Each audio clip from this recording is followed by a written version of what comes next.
propósito de mi existencia es recordar la unidad. Por tanto, la función que tengo que hacer en esta vida es perdonar.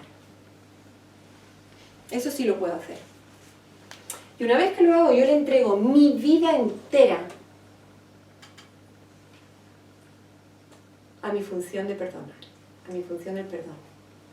Se la entrego por completo. ¿Qué significa que se la entrego por completo? Que estoy disponible para ver en cada situación que vivo, cada una de ellas, sin excepción posible, porque vendrá la tentación de salvar de la quema del perdón algunas situaciones. Con esto me quiero quedar, esto no lo quiero perdonar, esto no lo quiero ver como irreal, etc. Es mi disponibilidad para entregarle a la sanación y al perdón absolutamente mi vida entera, sin quedarme con nada. Pase lo que pase en mi vida, con quien sea que suceda, yo estoy disponible para que el perdón opere en mí. Eso es la maestría. Hasta que llegamos a ese grado de disponibilidad, iremos pasando por fases en las que irá sucediendo esto. Habrá cosas que perdonemos casi automáticamente, que las veamos con muchísima lucidez y claridad. Habrá otras cosas que digamos, esto no. Incluso habrá momentos de máxima honestidad en el que admitamos que hay cosas que directamente es que no quiero perdonar aún. No quiero, porque hay mucha de mi identidad basada en el resentimiento que esa relación me brinda, y ahí es máxima honestidad. Pero creo que no es solamente a nivel de relaciones, es incluso a nivel de situaciones, de escenarios concretos, Efectivamente. De lugares físicos, sí, que te transmiten mal rollo, ¿no? Sí. Es que hasta eso, ¿no? Sí. Cuando hablamos de estar en relación, es en todo. Es una relación yo con un otro. Puede ser animado, puede ser inanimado. Yo me puedo estar relacionando con un recuerdo, yo me puedo estar relacionando con cualquier otro. Otro es un objeto. Un objeto que puede ser un cuerpo, puede ser una situación. Cualquier cosa. Pero lo que sí que no cambia es mi disposición, mi disponibilidad para el perdón. Es decir, para que se me muestre una y otra vez que esta ecuación no tiene excepción, que todo es igual a cero. Aquí. Eso no quiere decir que todo el mundo me tiene que caer bien. No. De hecho, lo que sucede a medida que voy progresando en esta función, que voy adquiriendo la maestría, que voy practicando, esto es como un deporte, yo me aplico y poco a poco yo voy ganando pericia. Al final, cuando ya está avanzado el proceso, descubrimos que o me cae bien todo el mundo, o yo sigo sin perdonar. Esto no quiere decir, aquí es donde sí que no nos podemos confundir. Lo que yo no tengo, lo que no me veo forzado a hacer, lo que el perdón no me fuerza a hacer, es a relacionarme físicamente en roles predeterminados con determinadas personas. Es decir, que yo puedo estar en una relación de pareja en la que hay, por ejemplo, pues un maltrato, una adicción, y yo puedo perfectamente salirme de esa relación en el plano físico. Pero sin olvidar jamás que esa relación es, como todas las demás, un espejo de mi propio estado interno. Y que la adicción o el maltrato que esa persona me está reflejando no es otra cosa que el maltrato y la adicción interna que hay en mí.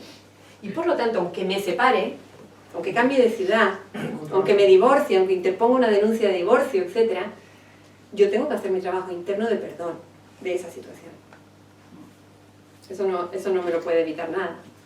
O sigo presa de un sistema de pensamiento que me tiene atrapada en sus garras, haciéndome reaccionar a determinados aspectos del sueño. Es de ahí que siempre repites la misma. Claro. Bien. Hasta que perdones. Claro, en ese sentido, tú puedes perdonar con ese personaje una situación concreta, por ejemplo, de maltrato, ¿no? Si no lo haces con ese, estás perdiendo esa oportunidad.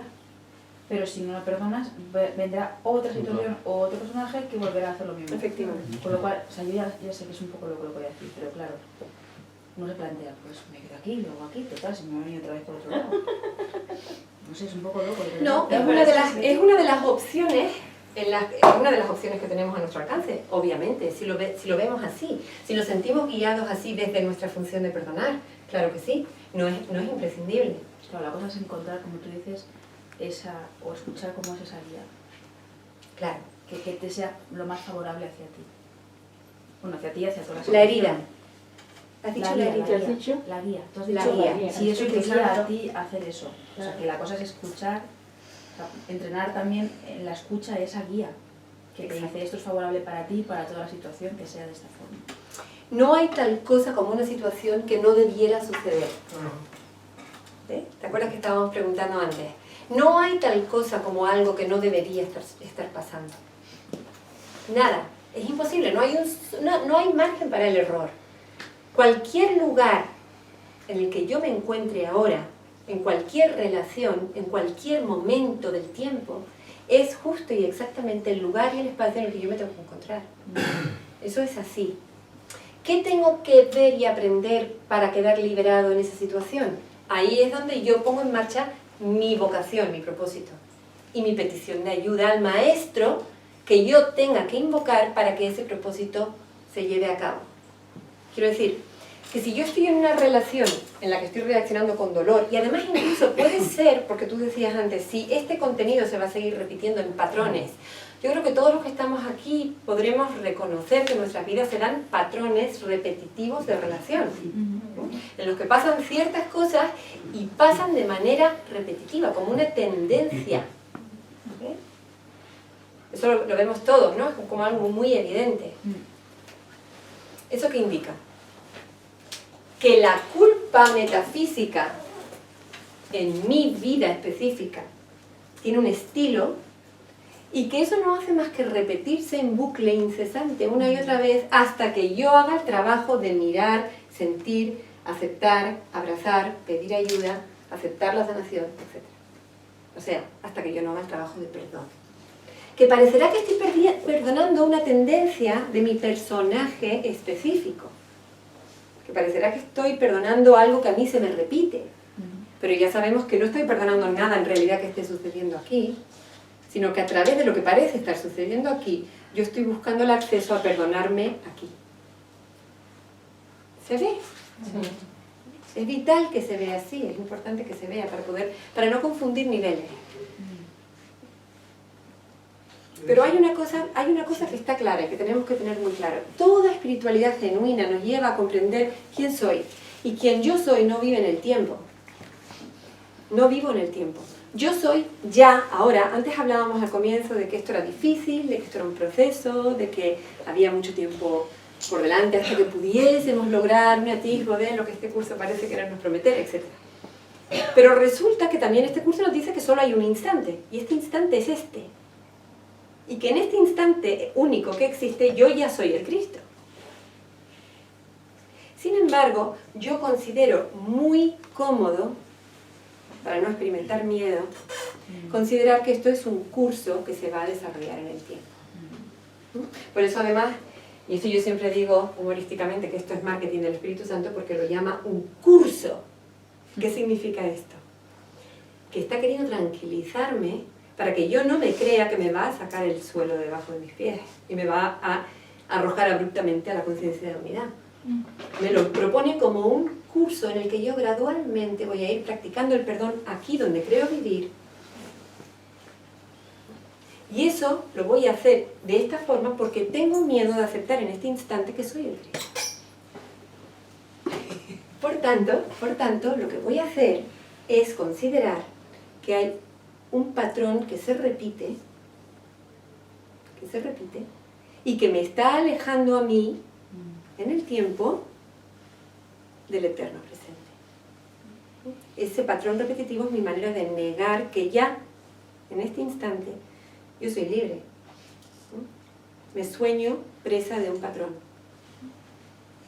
Pero eso no es verdad. Afortunadamente. Sí.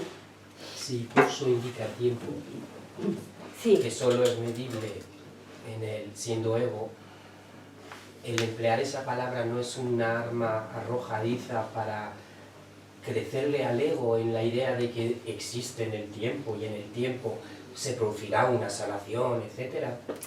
¿Sabes lo que pasa? Que piensen, por ejemplo, en la película Matrix, que todos habrán visto aquí, supongo, ¿no? Ese momento en el que Morfeo le dice, tiene el encuentro con Neo, y le dice, hay una verdad que tú conoces, Neo, que tú eres un esclavo. ¿no? Te dice eso, que sufres, que tienes una vida sin sentido. Te lo dice así. Y esa verdad en ese momento Neo la puede aceptar, porque es cierto, él puede constatar en su experiencia que eso es así. Tiene que emplear palabras que Neo pueda entender en ese momento. Pues aquí igual, nosotros entendemos curso. ¿No? Nosotros entendemos perdón operando a este nivel. Nosotros no entendemos simultaneidad del tiempo, eterno presente, culpabilidad ontológica. Eso no lo entendemos en sí. Entonces el curso tiene que emplear palabras que ahora, dado el estado de fragmentación, de condicionamiento, de sopor en el que nuestra mente cree existir, puede entender. Y para eso emplea, por ejemplo, el curso habla de la dinámica del ego. ¿Cómo se puede hablar de la dinámica de algo que ni siquiera existe? Pero tiene que hacerlo, porque la mente cree que existe.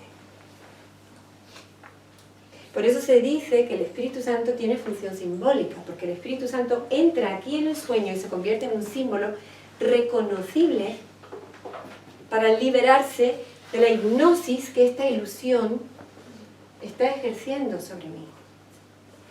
Necesita hablarme un lenguaje que yo entienda. Yo entiendo procesos, yo entiendo aprendizaje, yo entiendo progreso, yo entiendo curso. Pero yo me asusto si me dicen: eres el Cristo, ya, suelta el mundo, regresa a casa.